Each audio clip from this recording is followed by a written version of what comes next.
Welcome to Lyra Echo Stories, where every story echoes emotions, memories, and hidden truths. Step in and feel the echo of every tale. $14,200 for the venue, $18,500 for catering, $6,800 for the florist, $4,200 for the photographer, $3,100 for the band, $2,400 for the cake, $28,800 in smaller line items, the kind most people forget about until the invoice arrives, chair rentals, lighting rigs, printed invitations on linen cardstock, dress alterations for bridesmaids who changed, and their measurements twice. A hotel block deposit for out-of-town guests, a shuttle service between the ceremony and reception, $78,000. I could list every vendor, every invoice number, every payment date, because my brain has always processed the world in quantities: concrete in cubic yards, steel in tensile strength per square inch, love in dollars wired. And on that Friday night at the rehearsal dinner I had paid for in the venue I had booked, surrounded by flowers from the florist I had chosen, the bride looked at me and said, "You don't belong here." Her name was Amber. She was about to become my sister-in-law. And she was right about one thing: I did not belong here. But the reasons were mine, not hers. I arrived at the venue 40 minutes before anyone else. Professional habit. When you spend your career assessing commercial structures, you walk a site before the crew shows up.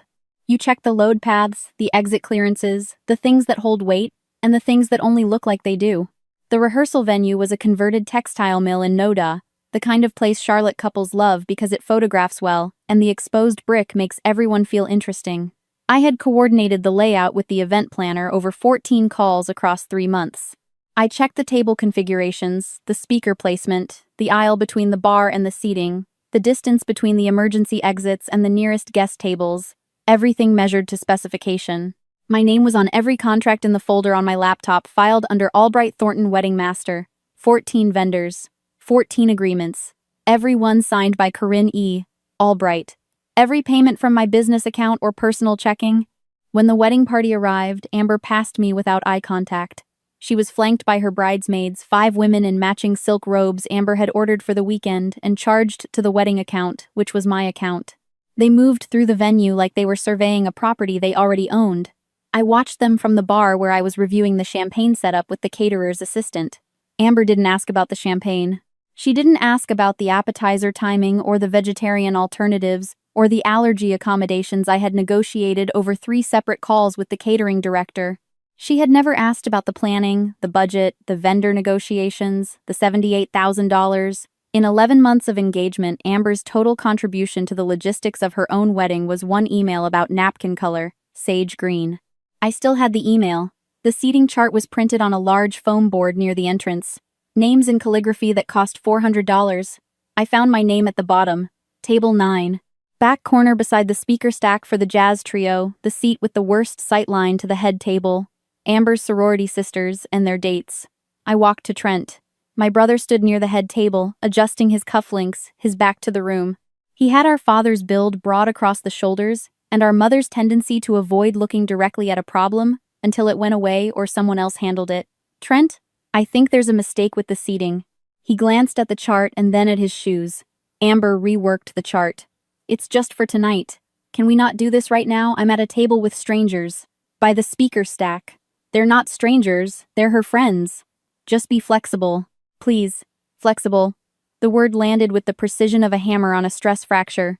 I had been flexible when Amber changed the florist 3 weeks before the deadline, costing an additional $2,200 in rush fees. I had been flexible when she upgraded the catering package from the silver to the gold tier without consulting me, adding $9,000 to the final invoice. I had been flexible at Thanksgiving when she seated me at the far end of the table and told Trent's college friends I was a family friend who's very generous. I had been flexible for 3 years, absorbing her comments, her exclusions, her careful and systematic construction of rooms where I did not fit. And Trent's answer every single time was the same word delivered in the same soft, deflecting voice: flexible. I sat at table 9. The speaker stack hummed 2 feet from my left ear, a low electrical buzz that would intensify when the trio started their second set. A woman with beach wave hair and a silver cocktail dress asked what I did. "I'm an engineer." She tilted her head. "Like computers, structures." I assess commercial buildings and make sure they don't fall down. She laughed politely and returned to her phone where she was posting an Instagram story of the venue's Edison bulbs. Another woman, younger with an engagement ring of her own, asked if I was a friend of Trent's. "I'm his sister," I said. The woman's eyebrows lifted. "Oh, I didn't even know he had a sister. Amber never mentioned you." She said it cheerfully as though it were a charming piece of trivia, and not a sentence that contained the entire architecture of my relationship with this family. The jazz trio I booked played something slow and liquid, a Cole Porter arrangement I had specifically requested because Trent used to hum Cole Porter songs in the car when we were teenagers. My phone buzzed with a vendor confirmation for the Saturday flower delivery. I swiped it away. The braised short rib arrived at the table plated on white porcelain with a rosemary sprig and a red wine reduction. $68 per plate, and I could taste the rosemary glaze I had selected from the tasting menu back in January, sitting in the caterer's office with my project planner open and Amber absent because she had a conference in Raleigh. I ate 3 bites. The champagne in my glass had gone flat while I waited for someone to talk to me. From my seat, I could see the head table through the gaps between the speaker stack and a decorative pillar. Trent sat beside Amber. His arm rested on the back of her chair, his fingers grazing her shoulder. He was laughing at something her maid of honor said, his head tilted back, his eyes crinkling at the corners the way they used to when I did the Hagrid voice. He did not look in my direction. I counted the guests visible from my angle. 62 seated across 8 tables of 8 plus the head table of 6. At $297 per person for dinner alone, I was funding $18,414 worth of people having a wonderful time. Add the venue, the alcohol, the flowers, the entertainment, and this single evening had cost me approximately $31,000. My steel beam pendant sat against my collarbone, warm from my skin. I touched it with 2 fingers, pressing the small piece of commemorative structural steel against my sternum. The Uptown Charlotte parking garage, 10 stories designed for a live load of 50 pounds per square foot, plus a 20% safety margin. My first completed project. My team was 3 people then, working out of a rented office above a print shop on South Boulevard. I kept the pendant because it proved I could build something from nothing. Nobody from my family came to the ribbon cutting. Trent had a football game. Glenn said he'd try. He didn't try. Then Amber approached my table. Her smile was performance grade, the kind she activated for photographs and vendor meetings, and the moments when witnesses were present. She placed her hand on the back of my chair, leaning in like a friend sharing a secret. "Corinne, I just want tonight to feel right. You know, it's Trent's night, and I think you'd be more comfortable not at the head table. I know big events aren't really your thing." I coordinated the event planner, Amber. "I booked this venue." The smile dropped. Her hand left the chair. Her voice went low enough that only I could hear the vowels sharp and clean, the voice she used when no one was taking photographs. "That's exactly what I mean. You've done your part, financially, but this is family now. And you don't belong here. Not at this table." She held my gaze for 3 seconds. I counted them. Then the smile returned, as sudden and practiced as a stage light, and she squeezed my shoulder like we had just shared a warm exchange about centerpiece colors. She walked back to the head table where my brother put his arm around her and kissed her temple. I stood up from table 9. My phone, my clutch, my jacket. Nobody at the table noticed. The woman who didn't know Trent had a sister was posting her 3rd Instagram story. I walked through the venue toward the back exit, past the exposed brick, and the Edison bulbs, and the gardenias Amber had chosen, because they were the least expensive option from the florist I hired. The jazz trio played the bridge of night and day. Glasses clinked. 62 guests enjoying an evening I had built from the first phone call to the last invoice, and the structure had just been condemned by the person who contributed nothing but the napkin color. The parking lot was warm.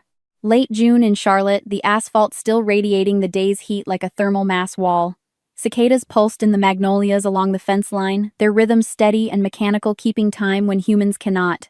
The string lights from the venue cast long amber lines across the pavement. I heard laughter through the glass doors, muted communal belonging to everyone inside, and to nobody standing out here in the parking lot, with her car keys in her hand. My key fob beeped. The car unlocked. I was opening the driver's door when I heard Trent behind me. "Corinne, wait. Come on. Don't leave like this." I turned. He stood 10 feet away, his suit jacket open, his phone in one hand. His posture was familiar, the stance of a man facing something uncomfortable, soft, hesitant, already searching for the route that required the least friction. "She told me, I don't belong here, Trent. She's stressed. Wedding stress. You know how she gets. I know how she gets. I've known for 3 years. The question is whether you know. He ran his hand through his hair, a gesture our father made when the bills were overdue and nobody was supposed to mention it. What do you want me to do? Tell my bride the night before our wedding that she's wrong. I want you to tell her the truth. That I paid for every tablecloth, every glass of champagne, every note that band is playing in there. And she seated me with strangers and told me I don't belong. Corinne, please. Say something, Trent. One honest sentence. He stood there. The cicadas filled the space between us with their indifferent rhythm. 10 seconds, 20. His phone buzzed against his palm. He glanced at the screen. Our mother. He silenced it, pressing the side button without lifting the phone to his ear. I watched him silence our mother the same way he had silenced every uncomfortable truth for the past decade with one thumb and no eye contact. Can we just get through this weekend? I looked at my brother.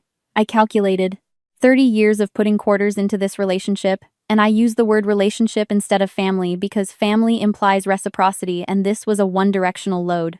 Driving him to school when our parents worked doubles at the textile distribution center. Paying his community college tuition with money from my first engineering salary, $1,200 a semester. 4 semesters, $4,800. I never mentioned again. Co-signing his apartment lease when no landlord in Charlotte would approve his credit score. Helping him prep for the project management certification exam over 6 Sunday phone calls. Writing the check for this wedding before he finished asking because his voice cracked, and that crack carried more weight than any structural calculation I have ever performed. 30 years. And his return was 6 words. Can we just get through this weekend? I got in the car. He said my name once more with the inflection of a man who has already lost the authority to use that word. I closed the door, started the engine, and pulled out of the parking lot. The string lights shrank in my rearview mirror until they were indistinguishable from the fireflies along the tree line. Back at the hotel, I sat on the bed with my shoes still on. The room was generic identically, so to every hotel room I had ever occupied, beige walls, polyester comforter with a pattern nobody chose. The mechanical hum of an air conditioning unit that smelled faintly of someone else's. Perfume. My laptop was on the desk. I stared at it for 11 minutes. I timed myself because timing is what I do. 11 minutes of sitting with my heels digging into the carpet, weighing a decision that every load test in my engineering career had prepared me for. I opened the laptop. The vendor receipts folder icon sat on the desktop, the same icon I used for every project file, because this had been a project. Albright Thornton Wedding Master. I opened it. 14 contracts. I read them one by one the way I read structural reports, starting with the summary terms, then the scope of work, then the cancellation and termination provisions. Every contract followed standard commercial form. Service agreement between Corinne E. Albright, hereinafter referred to as client and the vendor entity. Scope of services. Payment schedule. Liability limitations. Cancellation clause with notice period and fee schedule. In 14 documents, the name Trent Albright appeared 0 times. The name Amber Thornton appeared 0 times. The name Albright Thornton appeared only in the project reference line, a description of the event, not a designation of a contracting party. In the eyes of North Carolina contract law, this wedding had one client, the person who signed, the person who paid, the person who could terminate. Me. I opened the cancellation provisions one by one and built a spreadsheet. The venue required 48 hours written notice with a 25% termination fee. The caterer required 72 hours with 30%. Though the 72-hour window had technically passed, and I noted that the agreement included a force majeure carve-out and a discretionary waiver at the pot of 5. Vendor's option. The florist required 24 hours and full payment for product already ordered and prepared. The photographer, band, cake decorator, chair rental company, lighting subcontractor, shuttle service, invitation printer, each with their own clause, their own notice period, their own fee structure. I entered each line into the spreadsheet. Column A, vendor name. Column B, contract number. Column C, cancellation clause reference. Column D, notice period. Column E, estimated fee. Column F, payment method. Total estimated cancellation cost $23,200 on top of the $78,000 already paid. $101,200. I sat with that number the way I sit with a soil report that reveals unexpected load-bearing weakness. Not with panic, but with the engineer's question, what does this number change and what does it not? My firm had weathered a $40,000 project overrun last year, when a subcontractor underestimated the rebar quantities for a parking deck expansion. We absorbed it without missing payroll. 101,000 was larger, but the firm's annual revenue was 2.1 million and my personal savings had the emergency fund I'd maintained since I was 24, the year the math made clear that nobody was coming to save me and I had better save myself. I called Dell at 11 o'clock. Delphine Marchetti, commercial real estate broker 48, divorced the woman who had taken a meeting with a 26-year-old engineer, pitching her first solo structural assessment, and said, "Your numbers are sound, and your handshake needs work. I'll fix both." 7 years later, Dell was still fixing things. "It's 11 o'clock, Corinne. I need you to look at something. Is someone in the hospital? The bride told me I don't belong at the wedding I paid for." A pause.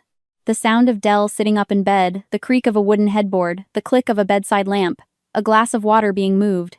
Then, "Send me the contracts." I emailed the folder. She opened it while we stayed on the phone, her screen brightness audible in the background, the soft digital chime of a document downloading on her tablet. She was quiet for 4 minutes reading, with the same precision she applied to commercial lease agreements, line by line, clause by clause, her breath steady and her attention total. "Corinne, honey, your name is on every single line. Venue catering, florist, photographer, entertainment, cake rentals, lighting shuttle service invitations, 14 contracts. You're not a guarantor, you're not a co-signer, you're the client." I know. North Carolina contract law is clear on this. The contracting party has full right to terminate per the terms of each agreement. Trent and Amber aren't even third-party beneficiaries in the legal sense. They're named nowhere. They're guests at an event you're hosting on your dime. I know that too. Then why did you call me? Because I need someone to tell me I'm not crazy. You're not crazy. You paid for the scaffolding, and they told you not to stand on it. That's not a wedding, Corinne. That's a shakedown. Dell walked me through procedure. Written notice to each vendor per the specific termination language in each contract. Payment of all applicable cancellation fees within the time frame specified, wire transfer preferred to ensure same-day clearance. Documentation of every communication saved in the project folder, alongside the original contracts. She reviewed 3 of my notice drafts and tightened the clause references, because Dell does not leave gaps in paperwork the way some people do not leave dishes in the sink. "One more thing," she said. "When this is done, you come to the lake house. The guest room has clean sheets and the fridge has wine. I might need that. You will need that. And the dock has chairs. Take the chairs." I did not sleep that night. At 6:30 on Saturday morning, I sat on the hotel bed in the clothes I had traveled in the weak June light, pressing through the curtains and falling in narrow bands across the carpet. The in-room Keurig produced coffee that tasted like it had been brewed through industrial carpet, but I drank 2 cups because I needed my hands warm and my voice steady. I began with the venue. Patricia, the venue manager, answered with the bright efficiency of a woman accustomed to Saturday morning crises, involving seating charts and dietary restrictions, not contract terminations. "Miss Albright, good morning. Is everything set for this afternoon, Patricia? I'm calling to exercise the termination clause in Section 7.2 of our service agreement, contract number VEN 2026031. I'll wire the 25% fee within the hour." "I'm sorry, could you repeat that? I'm terminating the contract, per the clause we both signed. The fee will be in your account by 8 a.m. Silence on the line. The silence of a professional recalculating. "Miss Albright, are you sure the wedding is at 4 this afternoon? I'm exercising my contractual right to terminate. I appreciate your work, and I understand the inconvenience. The fee covers it. Understood. I'll process the cancellation and confirm by email." I moved to the caterer. Same pattern adapted for each contract-specific language. Contract number, clause reference, fee offered. The catering director asked if the couple was aware. "The contract is between you and me," I said. "The couple is not a party to this agreement." The florist hesitated the longest because the gardenias had been arranged since 5 a.m. and were already loaded into the delivery van, the arrangements sitting in water trays in the back of a refrigerated truck parked outside the shop on East Boulevard. I paid for the arranged product, the delivery logistics, and the cancellation fee, 3 separate line items. The florist's assistant offered to deliver the flowers to a different address. I told her to donate them. The photographer asked twice if I was certain. I was certain both times. The band's manager was businesslike, required only the contract number and a verbal confirmation, and wished me well. The cake decorator, a woman named Helen who had custom designed a 4-tier vanilla buttercream with handmade sugar flowers, offered to refund the deposit to the original payment method. I told her to keep it. She had done beautiful work. The work was not the problem. Then the shuttle service, the lighting contractor, the chair rental company, the invitation printer though, that contract was already fulfilled and required only a formal closeout notice. 14 calls. 93 minutes. Each call followed the same structure, because I am a person who follows structure, and the structure protected me from the thing that lived underneath the structure, which was grief. When the last vendor confirmed cancellation by email, I set my phone on the nightstand beside the steel beam pendant and sat in the silence. The hotel room hummed. The coffee cups were empty. The morning light had shifted from pale to gold.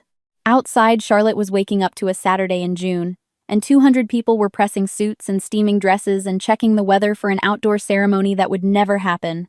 I packed my bag with the efficiency of someone who has learned to leave quickly.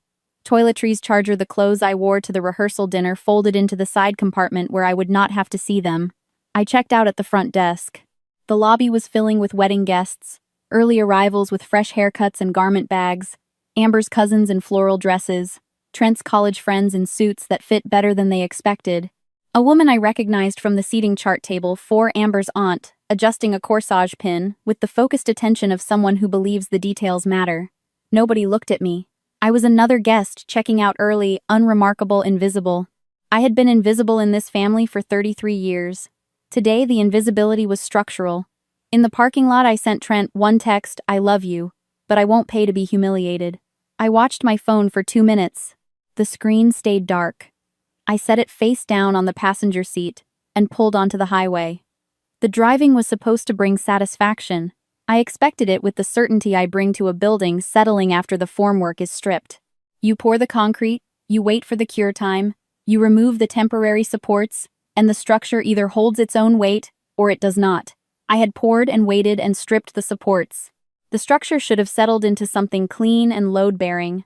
Instead, there was a weight behind my sternum that had nothing to do with engineering, and everything to do with a boy who laughed, until milk came out of his nose when I did the Hagrid voice. I helped Trent tie his shoes when he was 4, double knotting the laces because he would run through the house and the single knots always came undone. I packed his lunches for 3 years, when our mother picked up a second shift at the distribution center, turkey and cheese on wheat bread, with the crusts cut off a juice box, and a note that said something stupid like, "Have a good day, weirdo."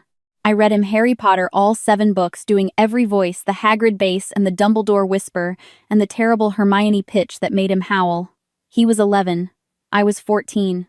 I drove him to his senior prom in a car I'd bought with summer internship money, a 2011 Honda Civic with a dent in the passenger door that I told him was a design feature. I stood in the back of his high school graduation because I'd driven 3 hours from NC State and the auditorium ran out of folding chairs. And when he called me 8 months ago, his voice cracking, saying their parents were tapped out from Glenn's early retirement and he couldn't afford the wedding Amber had designed, I said yes before he finished the sentence. $78,000. Because that is what the checkbook says when your mouth cannot say "I love you" loud enough to be heard over the noise of a family that forgot to listen. I drove north on Interstate 85 without a destination. Mile markers passed. The false victory sat in the passenger seat beside my silent phone, complete and absolute. Every vendor notified. Every contract terminated. At 4 o'clock this afternoon, Amber and Trent and 200 guests in formal wear would arrive at a venue with locked doors, an empty parking lot where a caterer's truck should be. No flowers, no photographer, no band, no cake, no evidence that a wedding had ever been planned for this space. And this day, the hours passed. I stopped for gas in Hillsborough and bought a bottle of water, and did not drink it. At 4:15, my phone lit up on the passenger seat, and lit up again, and again. 23 missed calls in 12 minutes. The names scrolled across the screen in frantic rotation: Amber, Trent, Glenn, Amber, an unknown number that repeated 3 times: Trent, Trent, Trent. The texts arrived in bursts, each one a detonation of characters I could read from the corner of my eye without lifting the phone. From Amber, "What did you do?" From Amber, 2 minutes later, "The venue is locked, are you serious right now?" From Amber, 90 seconds after that, "You psychopath. You absolute psychopath." From Trent, "Corinne, where are you?" From Trent, "The caterers aren't coming." From Trent, "There's nothing here, Corinne, there's nothing." From Glenn, your brother is standing in an empty parking lot on his wedding day. Call me. I gripped the steering wheel at 10 and 2. Highway markers passed on the right. 47, 48, 49. I counted them, because counting is what structural engineers do when the instruments are showing readings that exceed the design parameters, and the only option is to record the data and keep the system stable. The phone kept lighting up a sequence of small white flashes on the passenger seat, each one carrying a voice I was choosing not to hear. At 5 o'clock, I stopped at a gas station off the interstate and sat in the car with the engine off. I listened to one voicemail, Amber's voice vibrating between fury and something that sounded almost like fear. You vindictive, pathetic, jealous woman. You couldn't stand watching your brother be happy with someone who isn't you. You ruined the most important day of our lives because you're so desperate for attention that you'd destroy a wedding to get it. Every single person here knows what you did, every single one, and when Trent hears what I'm going to tell him about you, he will never speak to you again. Do you hear me? Never. I deleted the voicemail. I started the engine. I pulled back onto the highway, heading north toward the lake house, toward the only person who had told me I was not crazy. Dell's lake house was 2 hours north of Charlotte, on a small lake near the Virginia border. The house was cedar-sided, built into a wooded slope that ran down to the water, a structure built to settle into its landscape rather than sit on top of it. I arrived at 7:30 with the last pink light dying over the tree line. The wooden floors creaked under my suitcase wheels. The air smelled like dried pine and old books, and the kitchen still held the warmth of the afternoon sun that had come through the west-facing windows. I set my bag in the guest room and sat on the bed without unpacking my phone in my lap, the screen showing 41 missed calls and a text from Dell that said soup on the stove. Dock chairs are out. Don't answer anyone tonight. I did not listen. I answered one call. Glenn's voice came through with its familiar pattern of concealed anger, controlled on the surface with the tremors visible underneath a facade that could not bear the load it was designed to hide. Corinne, your brother's wedding. His wedding. She told me I don't belong there, Dad. People say things they don't mean. You know that. She meant it. She has meant it for 3 years. So you cancel everything, $78,000 worth of everything, because of words, because of 15 years of words, and nobody saying anything back. His voice cracked. I had heard this exact crack once before, the night he called to tell me their pension was smaller than expected, and could I help with property taxes? And the sound of my father asking his daughter for money was the sound of a man whose pride was a structure he had built with his own hands, and I was watching it bow. He's your brother Corinne. He's sitting in a parking lot in a rented suit, and his bride is crying, and there is nothing here. How do I fix this? You don't fix this, Dad. I fixed it already. This isn't fixing. This is punishing. Those contracts were mine. My name, my money, my signature. I exercised my right to cancel them. If you want to talk about punishing, ask yourself about the woman who paid for a party she wasn't invited to. A silence. Long enough for the lake wind to push through the guest room window and move the curtains against the nightstand. Then quietly, with the precision of a man who has one weapon left and believes it will end the argument, your mother is crying. I'm aware of what that sounds like. I've heard it before. I hung up. I set the phone face down on the nightstand beside the pendant and stood. The guest room was clean and unfamiliar, and did not contain a single person who expected me to carry their weight. That absence was the first structural relief I had experienced in years. The dock was 20 steps from the back door. I walked barefoot. The wood was rough and cool under my feet, the planks slightly warped from years of lake moisture, warped planks that held the impression of everyone who had walked them. The lake water was black and still in the darkness, reflecting the stars that were visible this far from the city. No light pollution, no string lights, no Edison bulbs pretending the darkness was something charming. I sat on the edge of the dock with my feet hanging over the water, and my hands pressed flat against the planks. The air was cool and smelled like cedar and wet stone, and the only sound was the water moving against the pilings, a slow, patient rhythm that had nothing to do with me. My shoulders dropped first. Then my chest contracted, a compression failure. What happens to a column when the load exceeds its design capacity, and the material cannot redistribute the stress? My hands pressed harder against the dock, and I leaned forward, the pendant swinging free from my collarbone, catching no light because there was no light to catch. My body stopped holding. The structural integrity that had carried me through the rehearsal dinner, the parking lot confrontation, the hotel room contracts, the 14 phone calls, the highway driving, the voicemails, Glenn's voice cracking about rented suits and crying brides, all of it exceeded the capacity of whatever load-bearing system I had been running for 33 years, and I folded. My forehead touched my knees. My breathing went shallow, and tight breathing for small spaces, for spaces not built for the person inside them. I had spent 33 years trying to be load-bearing for this family, absorbing their weight and distributing it into footings they could not see and had never once asked about, carrying the shifts and the tuition payments and the co-signed leases and the wedding invoices and the property taxes and the Thanksgiving travel and the birthday presents that were never reciprocated and the graduation attendance that was never returned. And when I asked for 1 square foot of floor space, 1 seat at 1 table in a room I had built from the first phone call to the last wire transfer, they told me the structure did not include me. The water lapped against the dock pilings. 1, 2, 3. I counted them, because I always count, because counting is the last system that stays online when everything else is failing. I lifted my head. The pendant hung against my sternum warm from my body heat, the only warm thing in the cool lake air. I reached behind my neck and unclasped it. I held it in my palm, a small piece of structural steel cut from the same batch that formed the primary support beams of a 10-story parking garage in uptown Charlotte. That garage is still standing. It was engineered to hold 10 times its expected load. It was built by a 25-year-old woman with 3 employees and a rented office, and nobody in the audience at the ribbon cutting. The question had never been whether this family deserved my money. The question was whether the family had ever been designed to include me. And the answer, sitting on a dock in the dark with lake water lapping at the pilings and a piece of steel in my palm, was that the answer had always been in the blueprints. I was the column, the footing, the unseen substructure beneath the visible building. Useful, essential even, absolutely critical to the structural integrity of the whole operation. But the building above me was designed for other people. The rooms had other people's names on the doors. No amount of load-bearing was going to add a room for me, because you can reinforce a column, but you cannot change a foundation that was poured without you in the plans. I clasped the pendant back on. I stood. The dock planks creaked under my weight, familiar with bearing load. I walked inside, locked the back door, and went to bed. Tomorrow I would build something different.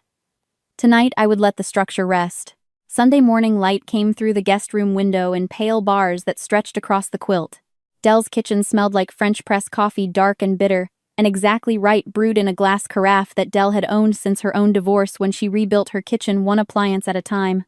I sat at her table, old oak, scarred with knife marks and ring stains, and the evidence of 100 meals eaten alone, and 100 more eaten with friends who stayed. Delle set a mug in front of me and sat across the table with her own. "What are you going to do when Trent calls?" "He's already called. 47 times. I'm not answering." "That's not a plan, honey. That's avoidance wearing a blazer. The plan is I don't rebuild something that was never designed to hold me. And your brother, my brother, had 30 years to say one honest sentence in my defense. He chose the path of least resistance every time. I'm done being the load he refused to carry. You know that means losing him. Maybe permanently." I set my coffee down. The mug left a pale ring on the oak, joining the others. I know. The morning passed in the quiet rhythm of 2 women who have both survived the slow grief of families that take more than they return. I wrote an email to Trent, 3 paragraphs composed with the same precision I use for project summaries. The first paragraph stated what happened, Amber's words at the rehearsal, Trent's non-response, the pattern across 3 years of dinners and holidays and family gatherings where I was seated at the margins, acknowledged for my money, and dismissed for everything else. The second paragraph stated what I did, contract cancellations per the terms of each agreement, cancellation fees paid, legal right exercised, no apology. The third paragraph stated what came next, I love you. That hasn't changed, but I will not pay for a family that doesn't include me. When you're ready to talk without Amber's script, you know where I am. I sent it at 1:14 p.m. I closed the laptop. The email moved through the internet at the speed of light, carrying the weight of 33 years at the speed that families process change, which is much slower. Delle read the email over my shoulder before I sent it. She didn't suggest changes, which meant it was either perfect or so far past the point of editing that commentary was unnecessary. She poured me a second coffee and sat across the table, and we did something we had not done in 7 years of friendship. We sat in complete silence for 20 minutes, while the lake lapped against the dock pilings, and neither of us pretended the silence needed filling. At some point, Delle said, When I left Martin, his mother called me ungrateful. Said I was throwing away a good man over a misunderstanding. The misunderstanding was that Martin had a second family in Asheville. She sipped her coffee. People who benefit from a system will always call you ungrateful for leaving it. That is not information about you, Corinne. That is information about the system. I nodded. Dell went to the bookshelf and came back with a novel she'd been reading, and I went out to the dock and sat in a chair and watched the clouds move over the lake, slow and heavy and unconcerned with anything happening on the shore. Sunday evening, Dell took a call from a business contact connected to the venue manager. Word moves through Charlotte's commercial real estate community like cracks through concrete, slowly at first, then everywhere at once. Dell relayed the details over soup. The wedding party arrived at 3:30 on Saturday. The venue was locked. No staff, no setup, no tables, no chairs, no flowers, no food, no music. 200 guests in formal wear standing in a parking lot in the June heat, the women's heels sinking into the asphalt seams, the men loosening ties they had knotted 20 minutes earlier. Amber's mother, Loretta, called the venue's emergency line. The venue informed her that the contracting party had exercised the termination clause, and that their obligation was to Miss Albright, not the wedding party. Loretta demanded a manager. The manager repeated the same information. Glenn called the caterer and received the same answer, then the florist, same response. The photographer, the band, the cake decorator, one by one the same response. Miss Albright canceled. Miss Albright paid the termination fees. Their contracts were with Miss Albright. The wedding party had no legal standing to reinstate services. Amber told people you did it because you're jealous of her, Dell said, setting her spoon down. Told them you've always been obsessed with Trent and can't handle him loving someone else. She was on the phone with her mother in the parking lot, loud enough for the remaining guests to hear, constructing a version of events where she was the victim and you were the villain. I stirred my soup, watching the steam curl in the lamplight, and some of them believed her. The ones who don't know you, the ones from her side. But Trent's friend Jay, the one who was his roommate in college, he apparently turned to Glenn and said, "Corinne paid for all of this, the entire wedding." And Glenn said yes. And Jay said, "And nobody thought to put her at the family table." Glenn didn't have an answer for that. He never does. The venue manager told her staff that in 20 years of event management, she had never seen a client exercise a termination clause on the day of an event. She also said, "Your paperwork was the most organized she had ever processed." Her words were, "That woman runs a tight operation." Despite everything, I almost smiled. Almost. I did not ask for more details. The building had come down. I did not need to walk through the debris field and inventory the pieces. Monday morning brought rain, the kind that comes off the mountains in slow sheets and turns the lake surface into textured glass. The guest room windows were cracked open, and the air carried the smell of wet leaves and the mineral sharpness of lake water stirred by the wind. My phone showed one new voicemail from Trent, timestamp 2:47 a.m. I sat on the edge of the guest bed. I pressed play. His voice came through rough and stripped the voice of a man who had been crying and stopped and started again multiple times, like concrete that cracks and heals and cracks in a different place when the load shifts. He paused between sentences, as though the words were heavy objects he was carrying across a room. "Corinne the First. I've been sitting in the venue parking lot." Amber went to her mom's. "Everyone's gone. I'm just sitting here, and I keep thinking about when you used to read me Harry Potter, and you'd do that voice for Hagrid that was terrible. A sound that might have been a laugh collapsing under its own weight. And I should have said something. At the rehearsal. When she said what she said. I should have said something years ago. I just didn't want to make it worse. I thought if I just kept things calm it would." A pause, 10 seconds of parking lot silence. The ambient hum of a man alone in his car at 3 in the morning with the engine off and the dashboard lights fading. I don't know what I thought. More silence. Then, she said, "You don't belong here." And I sat there. I just sat there, Corinne. "I'm sorry. I'm really sorry. I don't know how to fix this. I don't even know if you'll listen to this. But I'm sorry." End of voicemail. I played it once, then again. The Hagrid voice. I had forgotten about that. I was 14. Trent was 11. I made the voice deep and booming and ridiculous, and he laughed until milk came out of his nose at the kitchen table. And our mother told us both to clean it up. And we did, still laughing, his small shoulder pressed against mine as we wiped the table. I did not call back. I saved the voicemail. His apology was real. The weight in his voice was the weight of a man confronting a pattern he had spent 10 years calling patience and peacemaking and family management. But it was a voicemail at 3 in the morning from an empty parking lot delivered to a recording because the live version would have required him to say these words while looking at me. An apology delivered after the building has already collapsed, when the structural failure is visible and undeniable, and the only response left is to stand in the rubble and say, "I should have reinforced that column when I had the succeeded chance." True, and too late for the structure it was meant to support. Monday afternoon, I packed my bag. Dell hugged me at the front door, her arms firm and practical, the hug of a woman who has rebuilt her own life and knows what the packing stage looks like. "You build things, Corinne. That's what you do. Go build something that's yours." I drove south on the interstate towards Charlotte. The skyline appeared over the trees, growing in the windshield like a structural model rendering on a screen layer by layer, beam by beam. Every commercial building I had assessed in the last 8 years was cataloged in my memory. The parking garage from my first project was visible from the highway, a concrete rectangle on the south side of Uptown, 10 stories reinforced, holding steady. After 7 years of daily load cycles and Carolina weather, the pendant caught the afternoon light through the windshield. I did not reach for it. I did not need to. I pulled into my parking spot at the firm at 3:12 p.m.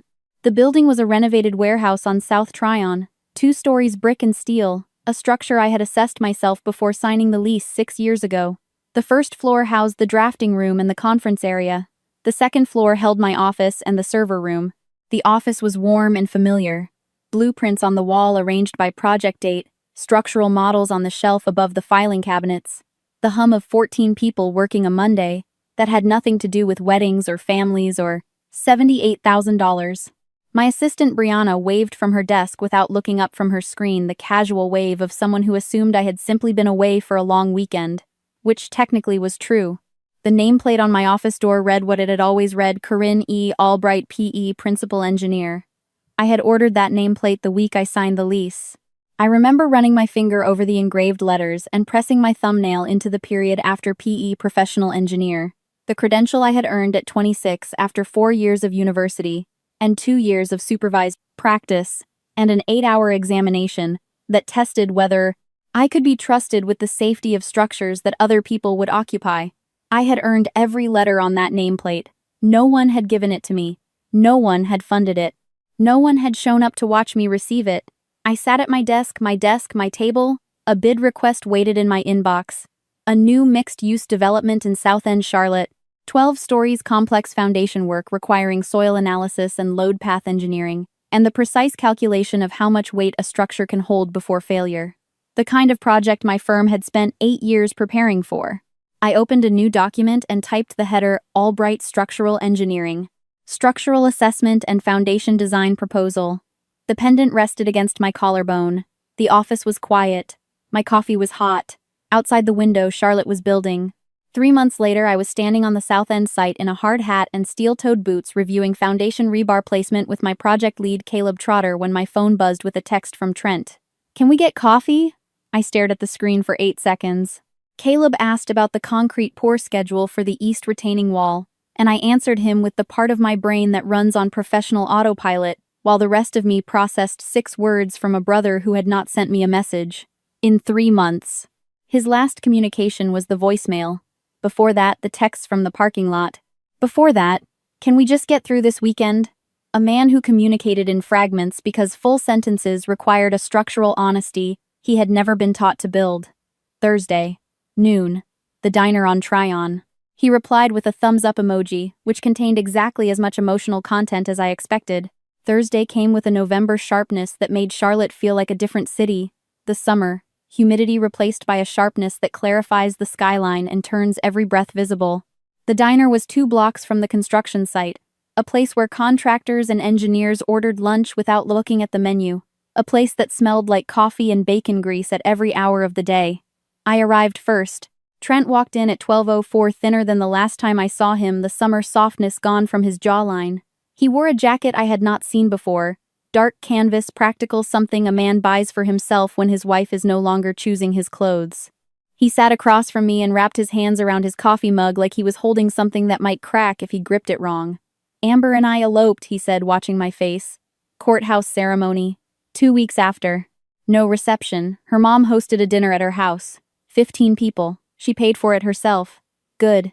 The silence that settled between us was different from every silence we had shared before. The parking lot silence had been full of things unsaid. The phone silence had been full of avoidance. This silence was negotiated careful, the silence of two people testing the weight a conversation can bear before something gives. "I'm not going to say you were wrong," Trent said. "And I'm not going to say you were right. I'm just going to say I miss you. I miss you too. Amber and I are working on things. A counselor. She's trying. I hope she is. She's not the person you think she is, Corinne. She's exactly the person she showed me, Trent. Every time we were in the same room, she showed me who she is. The question was never about Amber. The question was about whether you could see it." He wrapped his hands tighter around the mug. "I saw it. I just didn't know what to do about it. You could have said something. Once. Any of those times. I know. You could have said, 'She's my sister, and she belongs at this table.' 7 words. In 3 years, you could have said those 7 words once." He looked down. The diner noise filled the space between us, plates being bussed, the grill sizzling, a waitress calling an order. When he looked up, his eyes were the same brown as mine, the same shape, the same family, the same architecture with different load tolerances. "I'm here now," he said. "You are." He looked at my pendant. "You still wear that thing, always. I should have come to that ribbon cutting. I should have been there." I picked up my coffee and drank. The mug was heavy ceramic diner grade, the kind that can take a fall. I did not answer, because the sentence did not require an answer. It required 8 years to travel from the ribbon cutting to this booth, and the weight it carried now was different from the weight it would have carried then. Glenn had not spoken to me since the lake house phone call. He would come around or he would not. Foundations do not change overnight. But the week before, a card arrived at my office, no return address. My mother's handwriting on the envelope, the loops and dips of a generation that wrote by hand, because typing was for secretaries. Phyllis wrote, "I don't understand what happened, but I miss my daughter." 8 words. The first time my mother had reached out to me independently of my father. Small, structural, the way a hairline crack in a wall can be either the first sign of failure or the first sign that pressure is finding a new path. I walked Trent to the parking lot. The construction site was visible from the sidewalk, the steel framework of the first 4 stories rising against the November sky, a skeleton of beams and columns waiting for the concrete and glass and systems that would turn it into a building people could use. "Is that yours?" Trent asked. "My firm's. 12 stories. Structural assessment and foundation work. That's a big building, Corinne. It's engineered to hold everything it needs to hold." He put his hands in his jacket pockets and stood there for a moment, looking at the steel going up. "I don't know how to fix what happened. You don't need to fix it. You need to stop letting other people decide where your sister belongs." He nodded. He did not make a promise because he was smart enough to know that promises are lightweight and structural changes require engineering. I watched him walk to his car. He turned at the door, raised one hand. I raised mine back. Then I walked toward the construction site, where 12 stories of steel and concrete were being assembled to specifications I had written. The pendant caught the November light, steel against collarbone, warm from the heat of my own body. I had worn it for 8 years as a memento of the first structure I ever built. The meaning had shifted, redistributed like load paths when you add a floor. Same material, same steel, carrying a different kind of weight. The construction site smelled like concrete dust and cold metal, and the mineral sharpness of fresh concrete being poured. Caleb was calling measurements to the rebar crew in the East Quadrant, his voice carrying across the framework with the clarity of a man who trusts his numbers. I pulled out my blueprints and walked toward the east wall. There is a principle in structural engineering that most people outside the profession never learn: every structure is designed to fail. The question is not whether the building will encounter loads beyond its design capacity. The question is how it fails, whether the failure is gradual and visible, giving occupants time and warning and the chance to respond, or whether it is sudden and catastrophic and silent until the moment the floor gives way. Good engineers design for graceful failure. They build systems that bend before they break, that deflect before they shatter, that send visible cracks along predictable paths, so the damage can be assessed and addressed before it becomes irreversible. I spent 33 years bearing load for a family that had never been designed to include me in the occupied space. I was the substructure, the footing, the reinforcement that no one sees when they walk into a building and admire the architecture. And when I asked to be included in the space above, to sit at a table in a room I had funded, the The system did exactly what poorly designed systems do. It rejected the element that was asking for something it was never configured to provide. Part of me still reaches for the checkbook. For Trent, for my parents, for the version of family that lived in the Hagrid voice and the turkey sandwiches and the double-knotted shoelaces. The checkbook was the easiest way to say, I love you, without having to hear whether they said it back. And that admission sits in my chest like a penny embedded in a foundation, poor, buried, and permanent, and too small to affect the structural integrity but too present to pretend it is not there. Trent might keep showing up. The Thursday coffees might become a reliable pattern, a reliable load cycle, consistent enough that an engineer would factor it into a design. Or Amber might slowly reconstruct the version of events where I am the villain who destroyed a wedding over 4 words, and Trent might drift back to the path of least resistance because that path has always required less from him than the alternative. I do not know which way the load will shift. The question remains open like a foundation left open until the soil report confirms what the ground will hold. What I do know is this: I build structures that stand. I have spent my career engineering systems to carry weight, to distribute load across multiple paths, to endure the forces the world applies without warning or fairness.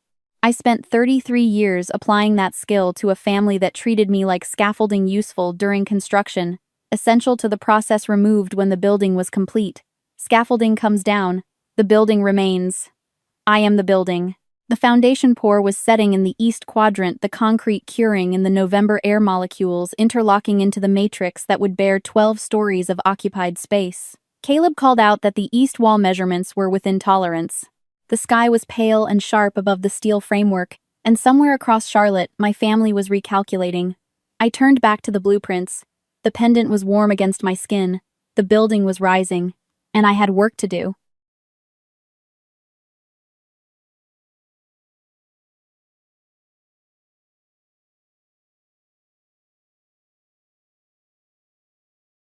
Thank you for being part of Lyra Echo Stories. If this story stayed with you, don't forget to like, subscribe, and share, because every echo never truly fades.